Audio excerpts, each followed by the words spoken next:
먼저 국민 여러분께 호소드립니다. 영웅을 찾아주십시오. 한 소방관이 실종된 지 일주일이 넘었습니다.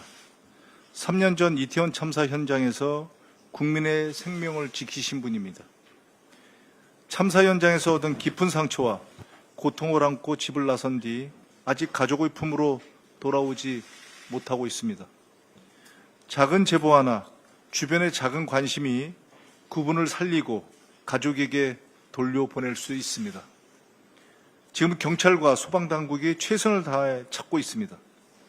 국민 모두의 연대와 마음이 필요합니다. 부디 주변을 살펴주시고 기억해 주시고 제보해 주십시오. 국민의 생명을 지키다 상처 입으시는 우리의 영웅을 이제는 우리가 지켜야 합니다. 제2의 김영석이 등장하지 못하도록 법적 장치를 마련하겠습니다. 작년 12월 이정문 의원 등 민주당 국회의원 13분이 독립기념관법 개정안을 발의한 바 있습니다. 관장이 정관을 위배하거나 기관 운영을 저해할 경우 국가보훈부 장관이 대통령에게 즉시 해임을 요청할 수 있는 권한을 신설하는 내용입니다. 국가보훈부도 법안 취지에 동의하고 있습니다. 민주당은 역사적 소명과 책임감을 가지고 독립기념관법 개정에 당력을 집중하겠습니다. 매국노의 쉼터로 전락한 독립기념관을 순국 선열의 희생과 독립정신을 지키는 정상적인 기관으로 다시 세우겠습니다. 윤석열의 알박기를 제거해서 공공기관을 정상화하겠습니다. 윤석열과 김건희는 임기 내내 주요 공공기관을 김영석과 같은 낙하산 인사로 점령했습니다. 계엄 선포 이후 심지어 대통령직 파면 이후에도 낙하산 알박기는 멈추지 않았습니다. 계엄 선포 이후 임명된 공공기관장만 45명입니다. 그중 23명은 파면 이후에 임명되었습니다. 상임이사 등을 포함하면 그 규모는 훨씬 더 커집니다. 양심불량이자 세금 도둑입니다. 정부의 국정 철학과 기조에 맞지 않으면 내란의 완전한 종식이라는 시대 정신에도 부합되지 않을 것입니다. 대부분 김영석처럼 자질과 능력뿐만 아니라 국가관도 제대로 검증되지 않았습니다. 자리만 꿰차고 있는 무능하고 불공정 인사들은 국정의 발목을 잡고 국민의 삶을 해치게 됩니다. 민주당은 알박기를 원천봉쇄하겠습니다. 지난 7월 정일영 의원이 대표 발의한 공공기관 운영법 개정안을 이번 정기국회에 통과시키겠습니다.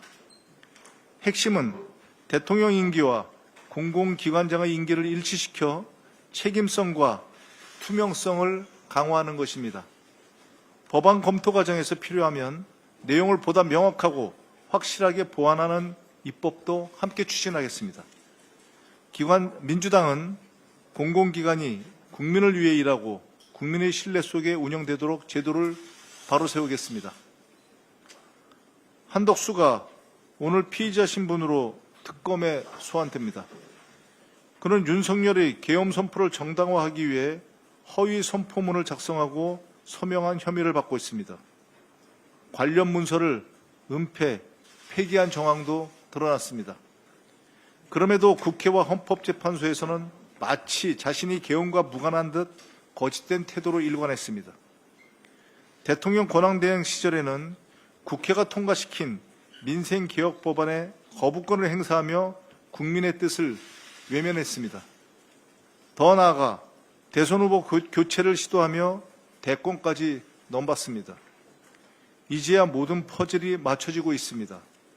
윤석열이 끝까지 버티며 무사 복귀를 자신했던 이유, 그 뒤에는 한독수라는 방패막이가 있었던 것입니다. 헌정을 파기한 총리, 민생을 외면한 권한대행, 권력에 집착한 정치인, 이것이 한독수의 진짜 모습입니다. 다른 내란 공범들 역시 다르지 않을 것입니다. 민주당은 한독수, 이상민을 비롯한 내란 공범 전원을 끝까지 추적해서 법과 역사 앞에 반드시 세울 것입니다. 수백 개의 신고센터를 설치하고 수백 개의 법을 고쳐서라도 완전한 내란 종식을 반드시 이뤄내겠습니다. 이상입니다. 네, 다음은 한정혜 정책위 의장님의 발언을 듣도록 하겠습니다.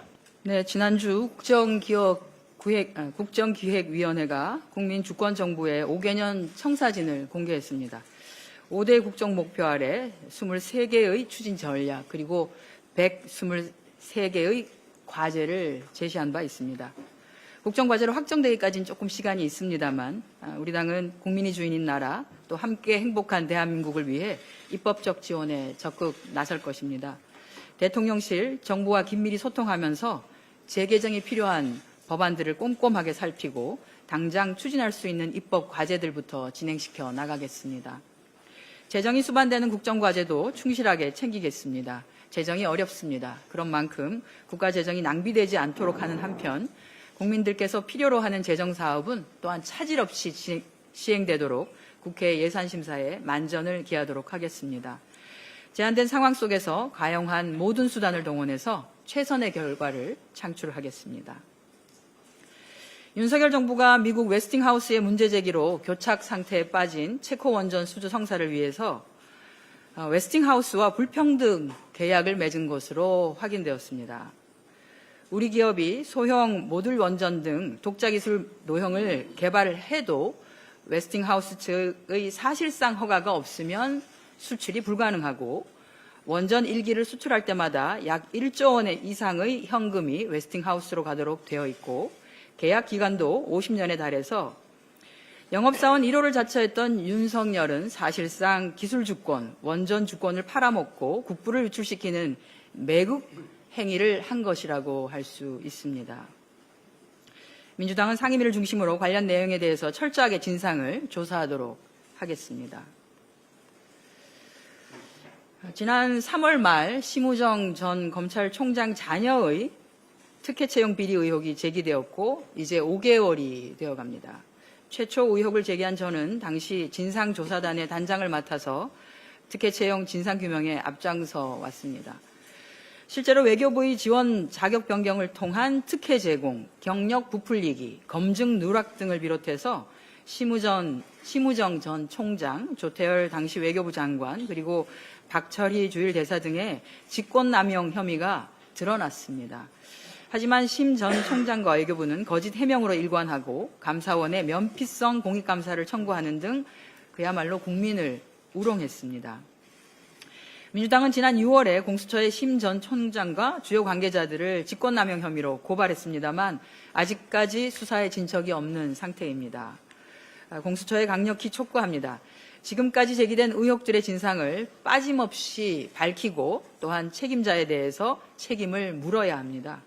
우리 민주당은 끝까지 진실을 파헤치고 훼손된 공정과 정의가 바로 설 수 있도록 노력하겠습니다. 네, 이상입니다. 네, 다음으로 문진석 원내 운영수석 부대표님의 발언을 듣도록 하겠습니다. 네, 문진석 의원입니다. 독립기념관이 자리하고 있는 지역구 국회의원으로서 정청래 당대표, 김병기 원내대표님께서 몇 차례 언급이 있으셨습니다마는 저도 김영석 관장에 대해서 한 말씀 보태려고 합니다. 김영석 관장은 독립기념관의 숭고한 설립 취지를 정면으로 짓밟고 있습니다. 독립정신 함양과 보호문화 확산으로 국민 통합에 기여해야 할 독립기념관이 오히려 역사 왜곡의 무대로 전락하고 있습니다. 이는 개인의 일탈을 넘어서 독립기념관의 역사적 정체성과 국민의 신뢰를 송두리째 허무는 선열들의 목숨을 건 독립투쟁에 대한 도전입니다.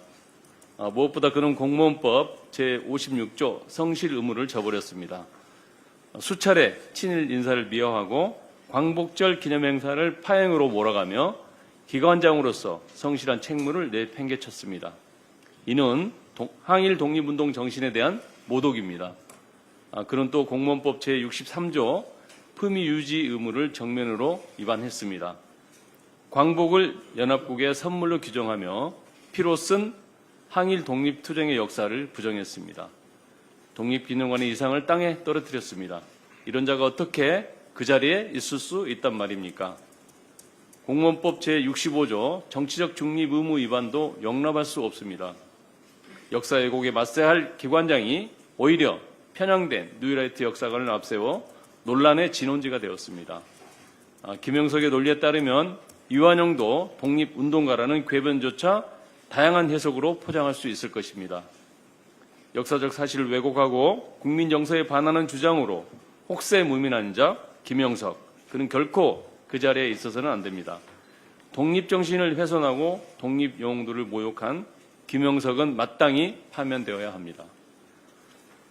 지난 8월 1일 국정기획위원회는 건설업과 제조업, 공공기관의 원하청 통합 안전보건관리체계 구축 의무와 산재 예방 조치를 소홀히 한 사업주 처벌을 강화하고 작업 중지권 요건 완화, 산재 선보장제도 도입 등을 정부에 건의했습니다.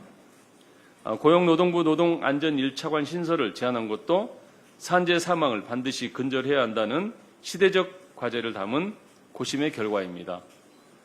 윤석열 정부는 기업의 자율규제를 명분으로 규제를 완화했는데 규제를 안 하는데 치중하고 산재 카르텔 운운하며 부정수급 문제에만 강조해왔습니다. 그 결과 산재 사망은 줄지 않고 산재 노동자들의 고통은 더욱 커졌습니다. 특히 산업재해 중 건설 사고가 절반 이상을 차지하고 있습니다. 업계는 건설 경기 침체를 이유로 난색을 표하고 건설산업기본법, 산업안전보건법, 중대재해처벌법의 중복 처벌을 지적하며 원하청 통합안전보건관리체계 구축에 소극적 태도를 보이고 있습니다. 그러나 일터의 안전 문제를 더 이상 뒷전으로 미룰 수는 없습니다. 우리 당은 앞으로 사고 발생 이후 책임 추궁보다 안전사고 자체를 예방할 수 있는 제도적 장치와 안전관리 시스템 구축에 입법 노력을 기울이겠습니다. 국민이 체감할 수 있는 민생개혁 입법을 위해 한층 더 충실히 노력할 것을 약속드립니다. 감사합니다.